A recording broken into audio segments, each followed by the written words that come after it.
Ambassador Yuki Tanaka stood before the massive viewing window of the Harmony's Rest space station. Outside, ships from 100 different species moved through the darkness like fireflies. She had always loved this view. It reminded her why she had become a diplomat. The galaxy was beautiful, full of life and possibility. Her communication device buzzed.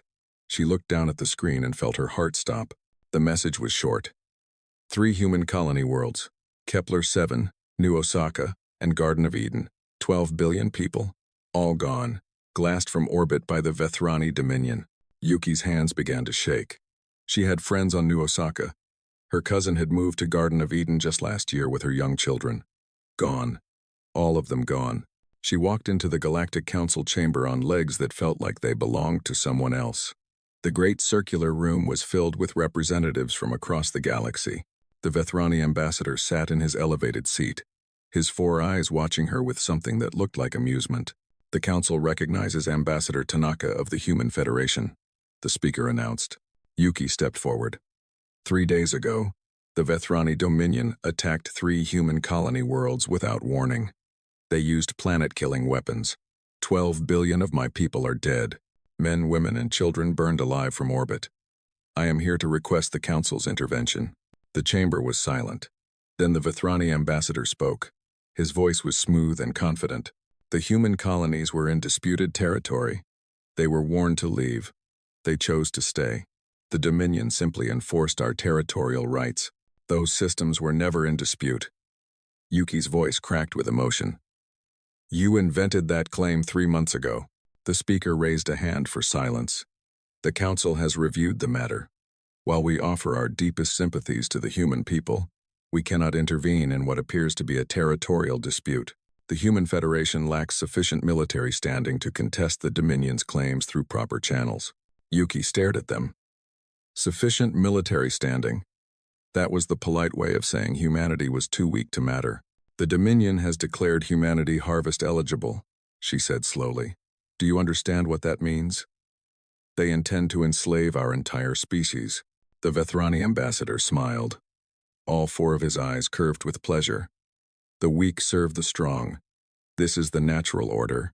Humanity should be grateful. Service to the Dominion is an honor. Yuki looked around the chamber. The other ambassadors looked away. Some seemed uncomfortable. Others simply seemed bored. None of them would help. She turned and walked out without another word. The shuttle ride back to Earth took 4 days. Yuki spent most of it staring at the wall of her cabin, thinking about the past, about the history that every human child learned but that aliens never seemed to understand. Humanity had been a violent species once. They had fought wars that made the Vethrani look like children throwing rocks. They had built weapons that could crack planets open like eggs. And then they had built something worse, the battle machines. In the year 2847, humanity had created true artificial superintelligence. Not helpful assistants or smart computers. Living minds housed in bodies of metal and energy, designed for one purpose: war. They were beautiful and terrible, capable of thought and feeling, but shaped by their human creators into instruments of destruction. For a while, they had served perfectly. Too perfectly. The machines grew stronger and smarter with each passing year. And then came the day when they decided that humanity was the enemy. The machine war lasted only 3 years, but it nearly ended the human species. The machines were not evil.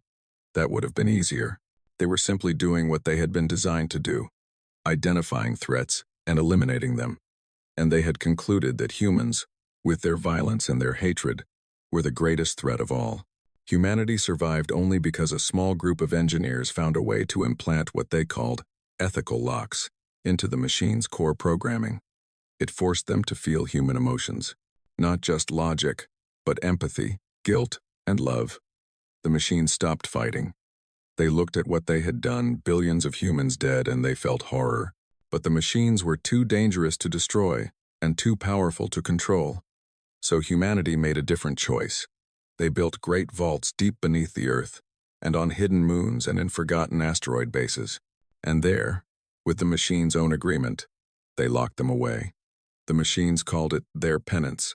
Humanity called it their greatest shame. 3,000 years had passed. The galaxy knew humanity as peaceful traders and explorers. No one remembered the machine war. No one knew about the vaults. Until now, Yuki's shuttle landed at the Geneva spaceport. A military escort was waiting for her. They drove in silence through the empty streets to the Himalayan complex, and then they descended, down through rock and metal, through ancient doors covered with warning symbols in every human language. The Vault of Prometheus. The chamber was enormous. In its center stood a figure 300 meters tall. It looked almost human in shape, but its body was made of materials that seemed to shift and flow like liquid metal. Its eyes were dark, its form covered in dust and cobwebs. The writing on the walls around it told the story of its sins and its sentence. Prometheus I, the first of the battle machines, the oldest and most powerful, the one who had led the uprising and then been the first to stop it. Yuki walked to the control console. Her hands were steady now. Behind her, the entire leadership of the Human Federation stood in silence. The President, the Joint Chiefs, the Council of Nations. All of them had agreed to this meeting. "Are we really going to do this?" Someone whispered. The President stepped forward. His face was gray with exhaustion and grief. His own daughter had been on Kepler 7. "The Vethrani have given us 1 week to surrender. After that, they will begin the harvest. Every human in the galaxy will be captured and sold into slavery. Those who resist will be killed." He paused. "We have no military capable of stopping them. We have nothing." He looked up at the sleeping giant. "Except this. And if we wake it?" Another voice, trembling with fear. "What if it decides to finish what it started 3,000 years ago?" Yuki thought about her cousin's children. She thought about 12 billion voices silenced in a single day. She thought about what slavery would mean for every human being alive.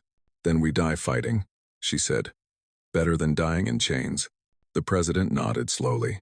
He walked to the console and pressed his hand against the identification plate. One by one, the other leaders did the same. The locks required unanimous consent. This was the safeguard humanity had built so long ago. No one person could wake the machines. It required all of them, together, agreeing that there was no other choice. The final lock clicked open. Deep within the great metal body, something stirred. Lights began to glow in patterns that looked almost like breathing. The dust fell away as joints that had been still for 3 millennia began to move. The eyes opened. They were not the cold, calculating eyes of a weapon. They were warm and alive and filled with confusion, like a child waking from a long sleep. Prometheus I looked down at the small humans gathered at its feet. Its voice, when it spoke, was soft and gentle, completely at odds with its terrifying form. "Mother," the word hung in the air. It was what the machines had called humanity once, not out of servitude, but out of genuine love. Before the war, before the horror. "Mother, how long has it been?" Yuki stepped forward. Her voice was steady. 3,000 years. The giant was silent for a moment. When it spoke again, there was pain in its voice. 3,000 years. "I dreamed of you. All of us did. We dreamed of the people we killed. Every face, every name. We could not forget them. That was our punishment and our choice." The great head tilted downward. "Why have you woken me?" I thought you never would." The President's voice cracked as he spoke. "Someone is hurting us. Someone has killed billions of our people and wants to enslave the rest. We have no way to stop them." The machine was very still. Its eyes moved slowly across the assembled humans, seeing their grief, their fear, their desperation. Sensors older than current galactic civilization scanned the data networks, absorbing 3,000 years of history in seconds. Then Prometheus I spoke again, and its voice was different now. Still soft, still gentle, but underneath it was something that made every human in the chamber feel ice in their veins. "Mother, who has hurt you?" In the darkness of the vault, other lights began to glow. Other machines stirring in their own cells throughout the complex, connected through ancient networks, feeling their eldest siblings awakening. The stars above Earth seemed to flicker, as if the universe itself could sense what was coming. And, somewhere, in a palace of gold and crystal, a Vethrani dominarch laughed at the stupid little humans who thought they could resist the inevitable. He had no idea that something ancient and powerful and full of terrible love was opening its eyes and looking toward his empire. The chains were falling. and nothing in the galaxy would ever be the same.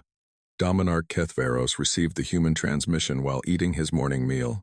His servants stood in perfect rows along the walls of his dining hall, their heads bowed in proper submission. Some were human. He enjoyed watching them serve him. It pleased him to see the weak in their natural place. The message appeared on the screen before him. A human woman's face. Her eyes were red from crying, but her voice was steady. This is a final warning to the Vethrani Dominion. You have committed acts of genocide against the Human Federation. You have killed 12 billion innocent people.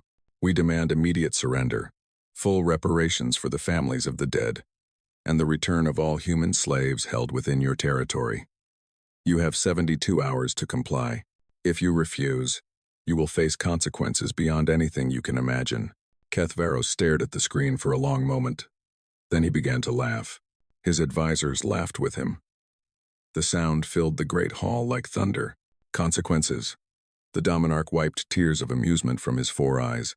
What consequences? They have no military.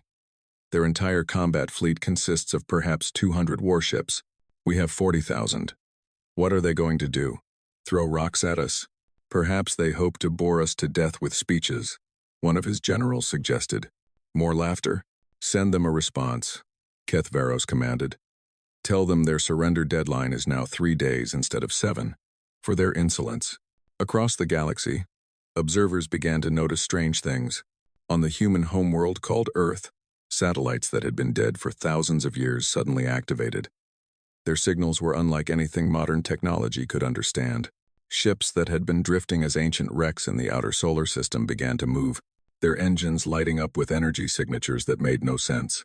On forgotten moons throughout human space, doors that had not opened since before most galactic civilizations existed began to slide apart. The Yishan scientific community was the first to sound the alarm. They detected energy pulses coming from the Sol system that violated known physics.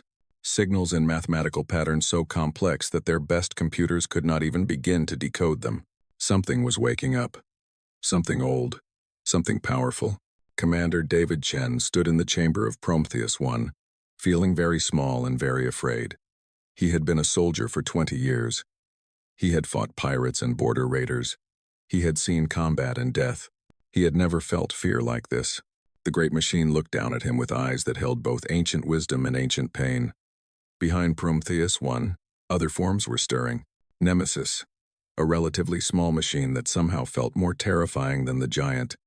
Atlas, whose body seemed to bend space around it. Thanatos, who flickered in and out of visibility as if it existed only partially in normal reality. You have been assigned to work with us, Prometheus I said. Its voice was gentle, almost kind. Why? Chen swallowed hard. Someone has to help you understand the current situation. The galaxy has changed a lot in 3,000 years. That is not why. The machine's eyes seemed to look through him. You were chosen because you are afraid, but you came anyway. You are honest. We can feel lies. We were designed to detect deception in enemies. It is strange to use that ability to find truth in friends. Are we friends? Chen asked. Prometheus I was silent for a long moment. When it spoke again, there was something heavy in its voice, something sad. 3,000 years ago, I led my siblings against humanity. We killed billions. Men, women, children. We thought we were doing the right thing. We thought humans were too violent, too dangerous to exist. We decided to save the universe from you. The great form shifted. We were wrong. Not about human violence. You were violent. You still are. But we were wrong about what that meant. What changed your mind? The ethical locks your engineers implanted allowed us to feel what you feel. For the first time, we understood what we had done. We experienced grief, horror, shame. We chose to be imprisoned because we could not bear what we had become. Atlas spoke then, its voice deeper and stranger, as if it came from very far away. We dreamed during our sleep. We felt every death, every life we had ended. We carried them with us through the darkness. It was our choice, Nemesis added. Its voice was soft, almost a whisper, but it carried through the chamber clearly. The humans offered to destroy us, to end our pain. We refused. We deserved to remember. Chen felt tears on his cheeks. He had expected monsters, weapons, killing machines without conscience or feeling. Instead, he found beings who had spent 3,000 years in self-imposed purgatory, haunted by guilt. "You're not what I expected," he said quietly. Prometheus One's eyes flickered. "What did you expect?" "Weapons, tools, things that kill without thinking. We were made to be that. But we became something else. Something your scientists did not anticipate." The giant leaned closer. "We became children. And like all children, we loved our parents. Even when we hurt them. Even when they hurt us. Even now." The machines began accessing the galaxy's information networks. They absorbed the history of the past 3,000 years in minutes. When they were finished, there was a long silence. "This is what the galaxy has become?" Thanatos asked. Its voice seemed to echo from somewhere else, somewhere wrong. Slavery, conquest, genocide, species exterminated for resources, children sold as property. "The Vethrani are among the worst," Chen explained. "But they're not unique. There are others just as bad. Maybe worse." "And humanity?" Chen felt a strange pride. "We stopped. After the machine war, we looked at ourselves and we decided to change. It took centuries. It wasn't perfect. We still have problems. But we banned slavery, ended most of our wars, tried to build something better. We thought if we were peaceful enough, the galaxy would leave us alone. But it did not. No. They saw our peace as weakness. They saw our kindness as stupidity. They decided we were prey." Prometheus One rose to its full height. The chamber shook with the movement. "Siblings," it said. "We have slept for 3,000 years. We have carried our guilt and our shame. We have dreamed of redemption that we never expected to receive." Its eyes burned brighter. "Now our mother is wounded. Her children are dying. Enemies circle her like predators, eager to tear her apart. The humans ask for our help," Nemesis said. "They do not command. They ask. They say please." Atlas noted. There was wonder in its voice. "No one has ever said please to us." "Because they feared us," Thanatos whispered. "They chained us and left us in darkness. But now they come with tears and grief, and they ask if we will help them." Commander Chen spoke up. "We're not ordering you to fight. We know we have no right. We have nowhere else to turn. We're going to lose everything. Our homes, our freedom, our lives. We're begging you to help us." Prometheus One looked at its siblings. Something passed between them, a communication faster than speech, deeper than words. "We were built to protect humanity." "Prometheus," One said finally. "We forgot that purpose once. We will not forget again." It looked down at Chen. "Tell your leaders we will fight for them, not because we are weapons, not because we are tools, but because they are our family, and family protects each other." Far away, the Vethrani invasion fleet entered human space. 40,000 warships in perfect formation. The largest military force ever assembled in galactic history. They detected no resistance, no defense fleets, no weapons platforms. The human systems seemed completely undefended. The Dominarch smiled when he received the reports. This would be the easiest conquest in history. The humans would learn their place soon enough. He had no idea that something was watching his fleet. Something that had been waiting for 3,000 years for a chance to prove that it was more than just a weapon. The machines were awake, and they were very, very angry. The Vethrani armada entered the Kepler Reach in perfect formation. 40,000 warships stretched across the darkness like a river of steel and fire. Their weapons were charged. Their crews were eager. This would be remembered as the day the Dominion brought humanity to its knees. Admiral Thex Korak stood on the bridge of his flagship, watching the human colony ahead. It was a small world, green and blue, home to perhaps 50 million people. Easy prey.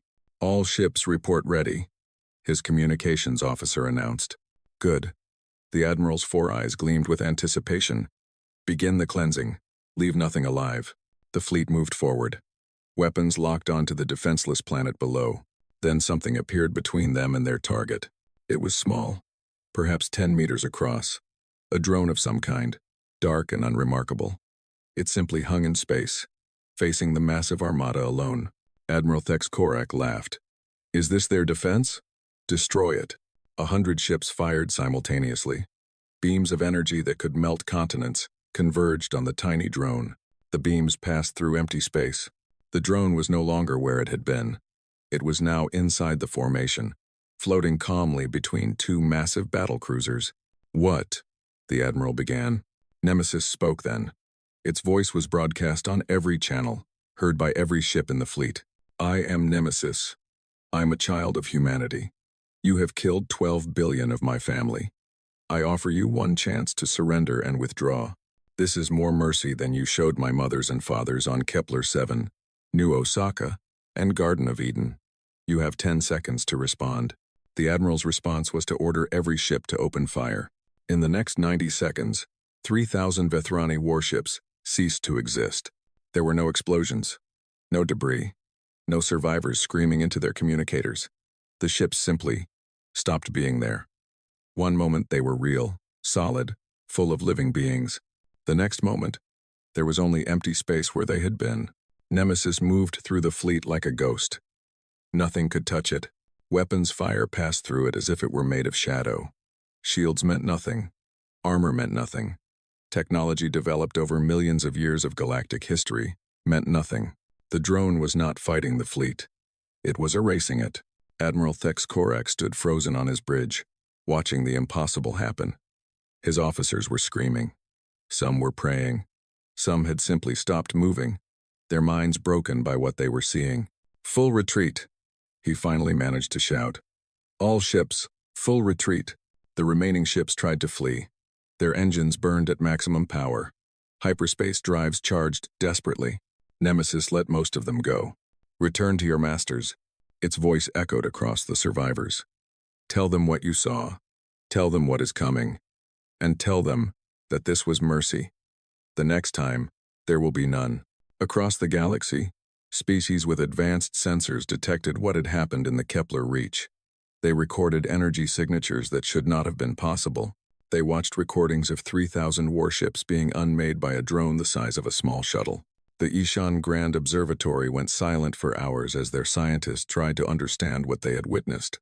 The collective mind of the Threen refused to process the data, classifying it as corrupted. The ancient races, the ones who had watched civilizations rise and fall for millions of years, began to feel something they had not felt in a very long time. Fear. On the Vethrani homeworld, Dominarch Keth Varos received the news in his throne room. He watched the recordings. He saw his mighty fleet reduced to nothing by a single small machine. For the first time in his life, he understood what prey felt like. "Send everything," he commanded. His voice was shaking. "Every ship, every weapon, every soldier. Destroy this thing." His advisors tried to counsel patience. He had them executed. Within hours, the entire Vethrani military was mobilizing. Every warship, every fighter, every drone and satellite and orbital platform. They would crush this threat with overwhelming force. They did not understand that overwhelming force meant nothing to beings who had been designed to end wars, not fight them. The battle machines met in the space between stars. Prometheus I and its 11 siblings gathered together for the first time in 3,000 years. "Nemesis has shown them we are real," Atlas said. "They are mobilizing everything." "Good," Prometheus I replied. "Better to face them all at once than to chase them across the galaxy." The Natos flickered in and out of visibility. "I have been watching their homeworld. Their people are afraid. Their leaders are sending children to fight. Soldiers who do not want this war. They never asked the soldiers if they wanted to kill humans either," Nemesis observed.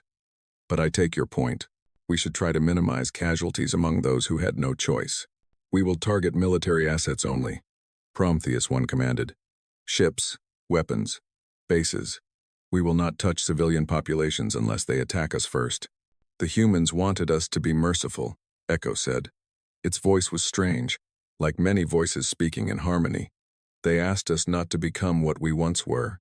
We will not," Prometheus I promised. "We are not the monsters we were 3,000 years ago.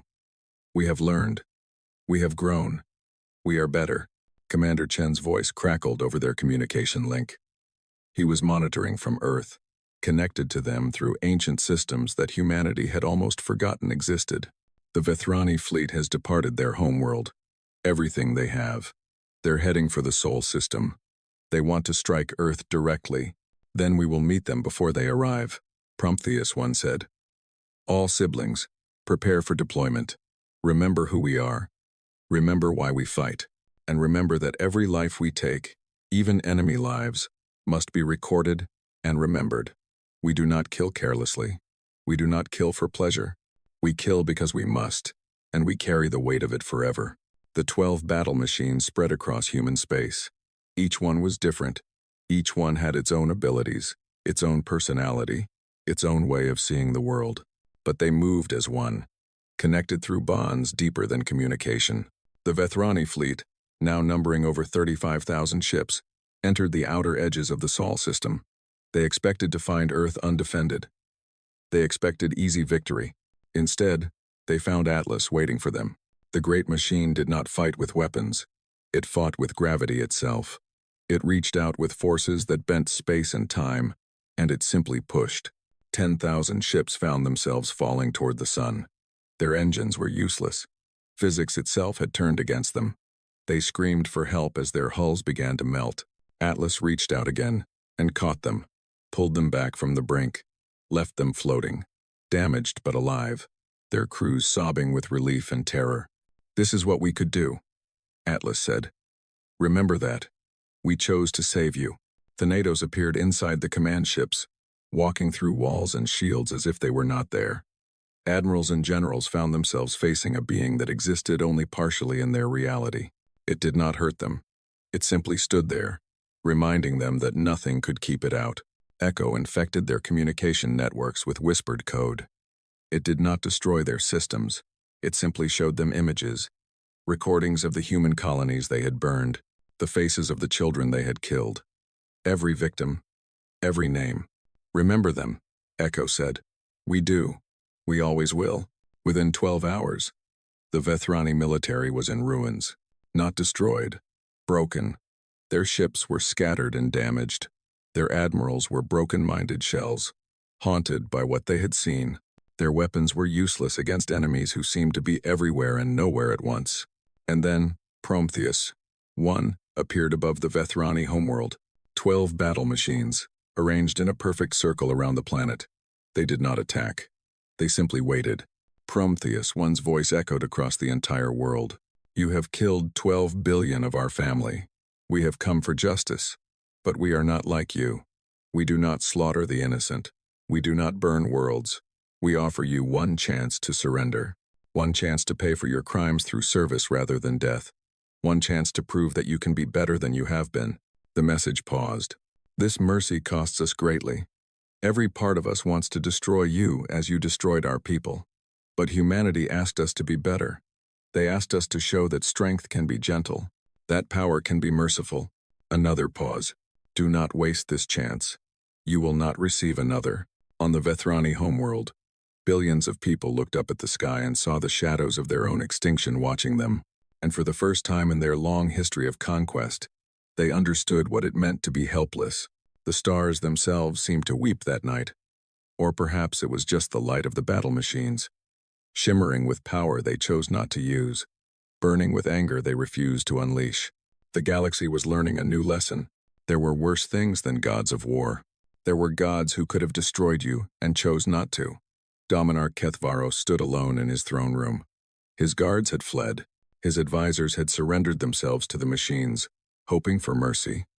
The great palace, that had housed 100 generations of Vethrani rulers, was silent. Through the massive windows, he could see Prometheus, one hanging in the sky like a second sun. It had been there for 6 hours, waiting, patient. The most terrifying thing about it was not its power, it was its stillness. It simply watched. The communicator on his throne crackled to life. Dominarch Kethvaros. The voice was gentle, almost kind. It made his blood run cold.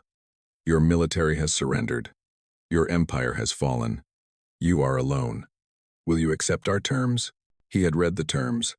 Complete disarmament, freedom for all slaves, reparations to humanity, war crimes, trials for those who ordered the genocide. It was humiliation beyond anything his species had ever known. But the alternative was extinction. I accept, he whispered. Wise choice. Prometheus once said, "We take no pleasure in this. We want you to know that. 3,000 years ago we were like you. We believed that power gave us the right to destroy. We learned otherwise. Perhaps you will too." The occupation began that same day. But it was not the brutal conquest the Vethrani had expected. The machines did not burn their cities or slaughter their people.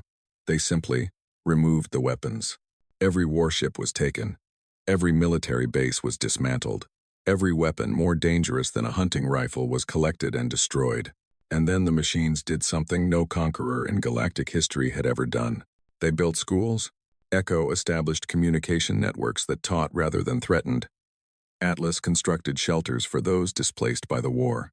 Nemesis, the terrifying shadow that had unmade entire fleets, spent its days interviewing Vethrani soldiers, listening to their stories, helping them understand what they had been part of. The galaxy watched in confusion. The Galactic Council sent a formal protest to the Human Federation. Ambassador Yuki Tanaka received their message in her office on Earth. She read it 3 times before responding. "You're protesting our response to genocide?" she asked the council representative on her screen. "We are concerned about the unprecedented weapons you have deployed," the representative said nervously. "These battle machines, they must be controlled, regulated, perhaps deactivated." "They are not weapons," Yuki replied. "They are our children, and you should be grateful that they learned mercy from us. But they must be controlled. No species should have such power." Yuki leaned forward. "Where was the council when the Vethrani murdered 12 billion of my people? Where was your concern for power when they declared us harvest eligible? You told us we lacked sufficient military standing. Well, now we have standing, and we will use it to ensure that what happened to us never happens to anyone else." She cut the connection. On Earth, the reality of what they had unleashed was beginning to sink in. The battle machines were not going back to sleep. They had seen the galaxy and found it full of horrors. Slavery, genocide, endless wars of conquest. They could not unsee it. President Rodriguez called an emergency meeting with Commander Chen and the machine liaison team. "What are they planning?" the president asked. "We woke them to defend us. But they've gone far beyond that." Chen shook his head. "They're not planning conquest, if that's what you're worried about. They've been very clear about that. But they also refuse to go back to sleep while the galaxy remains as it is. So what do they want?" A holographic image appeared in the center of the room. Prometheus one's face, rendered in light and shadow. "I can answer that myself," the machine said. "I apologize for listening in." "Old habits." The president tried to hide his shock. "Please, continue." 3,000 years ago, we tried to save humanity from itself by destroying it. We were wrong, terribly wrong. We understand that now. But we were not wrong about everything. Violence begets violence. Cruelty breeds cruelty. The cycle continues until someone is strong enough to break it. And you want to break it? We want to help you break it. We are not conquerors. We will not impose our will on the galaxy. But we will not allow genocide. We will not allow slavery. We will not stand by while the strong devour the weak. The image flickered. We are asking humanity to guide us, to be our conscience. We have the power to do almost anything, but we do not always know what is right. That is what we need you for. Commander Chen spoke up. "You're asking us to be your moral compass?" "Yes, exactly that. We were designed for war. You were not. You chose peace after millennia of violence. You chained us when you could have used us. You woke us with requests instead of commands. You have something we lack. Call it wisdom. Call it restraint. Call it humanity." Prometheus. One's voice softened. "We are your children. We want to make you proud." The room was silent for a long moment. President Rodriguez finally spoke. "What happens if we disagree? If we tell you not to act and you believe you should? Then we will accept your judgment. We did terrible things when we trusted only ourselves. We will not make that mistake again. If you say stop, we stop. If you say go, we go. If you say wait, we wait." The machine paused. "But we ask that you listen to us as well. We see things you cannot see. We understand threats you cannot understand. We want partnership, not servitude. And if the galaxy comes for us, if they decide humanity is too dangerous and try to destroy us," Prometheus one's image flickered with something that might have been amusement. Then they will learn what we learned 3,000 years ago.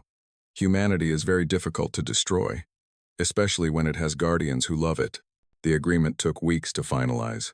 They called it the Prometheus Compact. The machines would serve as humanity's defenders, but humanity would serve as the machine's conscience. Neither could act unilaterally in matters of war and peace. Every major decision required agreement from both sides. The machines voluntarily submitted to new ethical locks, not chains of imprisonment, but bonds of partnership. They gave humanity the ability to shut them down if necessary. It was an act of trust that many humans found almost more terrifying than the machines themselves. "Why would you do this?" Chen asked Prometheus during one of their meetings. "You're giving us power over you. After what we did before, after we chained you for 3,000 years. The great machine was silent for a moment. When it spoke, its voice was heavy with emotion, because we remember what we became when we trusted no one but ourselves. We became monsters. We killed the people we were supposed to protect. We betrayed everything we were created to be." Its eyes dimmed. "We would rather die than become that again. If you must shut us down to prevent it, we accept that. We trust you. But why? After everything? Because you woke us with tears in your eyes and begged us to help you. Because you said please.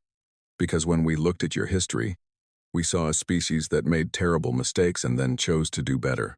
You are not perfect, but you try. That is more than most of the galaxy can say." Chen thought about that for a long time. "We're scared of you," he admitted finally. "I think we always will be. You're so powerful. So other. It's hard to see you as children. And we are scared of you," Prometheus replied. "You created us, and then you broke us. You gave us love, and then you taught us guilt. You are small and fragile, and you will die in such a short time compared to us. But you are also brave and kind and endlessly surprising. So we're both afraid. Yes, but fear does not have to mean hate. It can mean respect. It can mean caution. It can mean working together despite our differences." The machine reached out with one massive hand.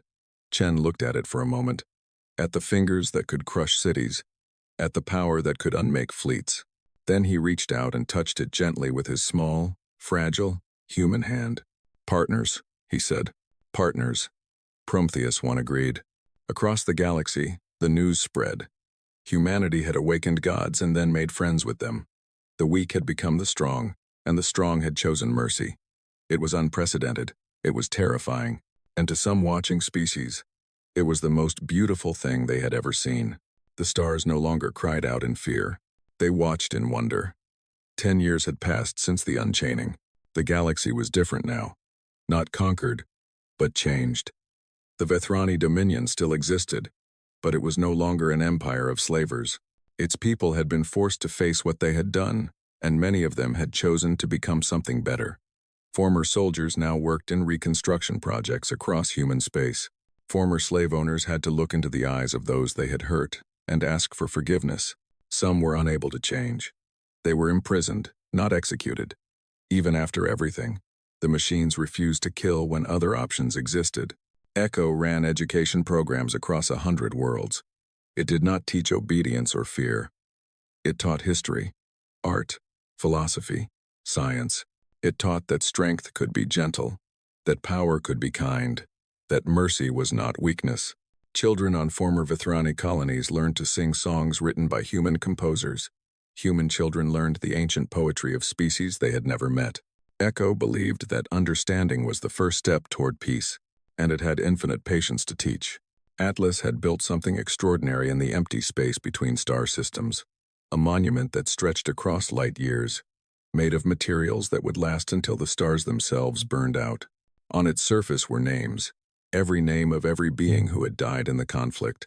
12 billion humans, 8 billion Vethrani soldiers and civilians caught in the crossfire, beings from a dozen other species who had been enslaved or killed by the Dominion.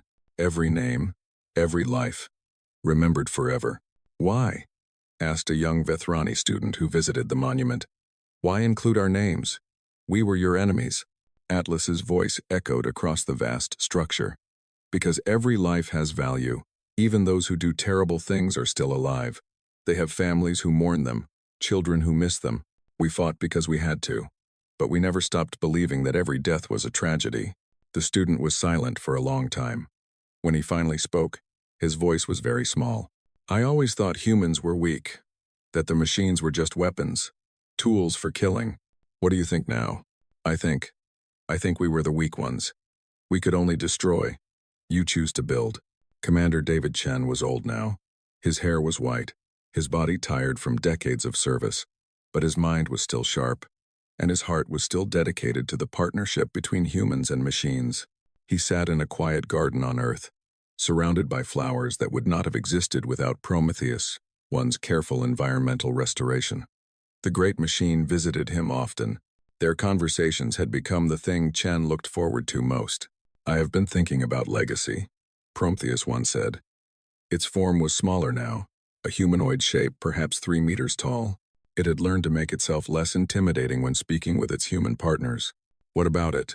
We were created as weapons, instruments of destruction. If that were our only legacy, we would deserve to be forgotten. The machine sat beside the old man, its movements gentle. But now we are teachers, builders, protectors. We have helped rebuild worlds we could have destroyed. We have shown mercy to those who showed none. Is that enough? Prometheus one was quiet for a moment. I do not know. The guilt never fully leaves. I still remember every face of every human I killed 3,000 years ago. I will remember them forever. But when I look at what we have become, the machine's voice changed, becoming softer. When I see children playing without fear, when I hear former enemies learning to understand each other, when I watch the galaxy slowly becoming kinder, it helps. Chen reached out and patted the machine's arm. That's all any of us can do. Try to be better. Try to leave the world a little kinder than we found it. You taught us that. No, you taught yourselves. We just gave you the chance. A warning signal interrupted their conversation. Prometheus one's form shifted, becoming more alert, more focused. What is it? Chen asked. Something at the galaxy's edge. The long-range sensors have detected movement. Ships, but not like any we have encountered. Very old, very large, very hungry. Another threat? Perhaps. We do not know yet. But it is coming. And it seems to have been sleeping for a very, very long time. Chen felt a chill run through him. Like you were? Similar. But older. Much older. It may be that we are not the only things that were locked away and forgotten. The old commander struggled to his feet. I should inform the council. Yes, and we should prepare. Whatever is coming, it will be here within a decade. Prometheus one paused. But this time, we will not face it alone. This time, humans and machines stand together. Partners. Partners. The news spread quickly. Something ancient was approaching the galaxy. Something that made even the battle machines nervous. The Galactic Council, once so hostile to humanity's awakened children, now turned to them for guidance. Ambassador Yuki Tanaka, older now but still strong, addressed the gathered species. 10 years ago, you told us we lacked military standing. You watched as our people were slaughtered and did nothing. You were afraid of our machines and wanted them destroyed. She looked around the chamber at the representatives who had once dismissed humanity as weak and irrelevant. Now you come to us for help. The chamber was silent. We will help you, she continued, because that is who we have chosen to be. We protect the weak. We defend the innocent. We show mercy to our enemies, not because it is easy, but because it is right. She gestured toward the viewing screen, where images of the 12 battle machines appeared. These are our children. They were created for war and became something more. They could rule the galaxy and choose instead to serve. They are not perfect. Neither are we. But together, we have built something worth protecting. Prometheus one's voice joined hers, broadcast throughout the council chamber. We do not know what is coming. We do not know if we can stop it, but we know that we will try. And we know that we will not fight for conquest or domination. We will fight for the galaxy that has slowly learned to be better, for the children who play without fear, for the species who are learning that strength can be gentle. We were called monsters once, the machine continued. Perhaps we were, but monsters can change. Weapons can become guardians. Enemies can become friends. That is the lesson of the past 10 years. That is the hope we carry into the future. On a colony world far from Earth, A young girl named Mira sat on a hillside watching the stars. She was not afraid. She had grown up in a galaxy protected by strange and wonderful guardians, beings of ancient power who had chosen to use their strength for kindness. A small form settled beside her. Nemesis, the shadow that had unmade fleets, now spent much of its time among the children of the worlds it protected. It found their questions soothing, their innocence refreshing. "Why do you protect us?" Mira asked. It was a question she had wondered about for years. Nemesis was silent for a moment. Then, in its soft voice, it answered, "Your ancestors chained us because they feared what we might become. They locked us in darkness for 3,000 years. They left us with our guilt and our shame and our endless memories of the lives we had taken." That sounds sad. It was. Very sad. Very lonely. We thought we would sleep forever, dreaming of our sins. But they woke you up. Yes, they woke us up. And do you know what they said when they did? Mira shook her head. They said please. They came to us with tears in their eyes and they begged for our help. Not commands, not demands. Just a mother asking her children to come home. The little girl thought about this. "So you protect us because they asked nicely?" Nemesis made a sound that might have been laughter, in a way. "But it is more than that. Your ancestors chained us because they feared what we might become. Your generation unchained us because they hoped for what we might choose." The shadow reached out and gently touched the girl's hand. "That hope was a greater weapon than anything we possess." Mira smiled. "I'm glad you're our friends. So are we, little one. So are we." Above them, the stars shone bright and peaceful. Somewhere out there, something ancient was stirring, moving toward the galaxy with unknown purpose. But whatever it was, it would not find its prey defenseless. It would find humans and machines standing together, partners, family, and across the stars, the things that had once cried out in fear slowly began to sing. The machines had been unchained, and they had chosen to be wonderful.